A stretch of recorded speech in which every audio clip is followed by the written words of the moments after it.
Question 5.4. A quantitative Benedict's test produces a colour whose intensity depends on the concentration of reducing sugar in a solution. A colorimeter can be used to measure the intensity of this colour. So the question wants us to describe how the scientists would have produced the calibration curve and then used it to obtain the results that was obtained in figure 4. They do not require you to give any details about the Benedict's test in your answer.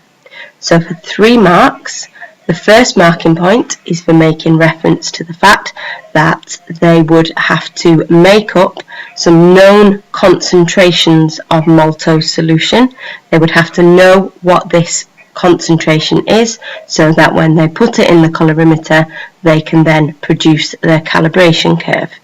Once they have made their known samples of maltose, they would then carry out the Benedict's test, but as the question specifies that we do not need to include details, you won't get any marks for explaining how this test is done.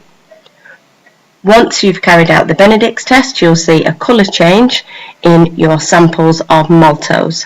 So now we would put those samples into a colorimeter and we would measure either the transmission of light through the colour sample, or we could measure the percentage of light that has been absorbed by that sample.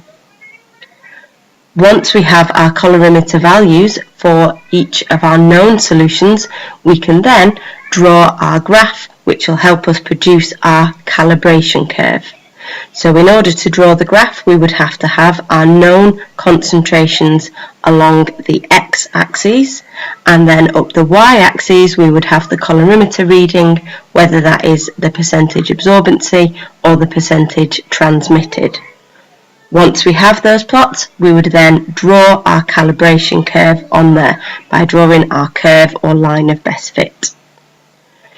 Now you have a sample that is unknown, so you would carry out your Benedict's test on that unknown sample. You would then place that into a colorimeter, and once you've got the colorimeter value, you could now use that calibration curve that you have produced to read off that sample. So you would have a colorimeter value, you would draw a line across towards your line of best fit, and then draw a line down to the concentration on the x-axis, and that would tell you the concentration of your sample.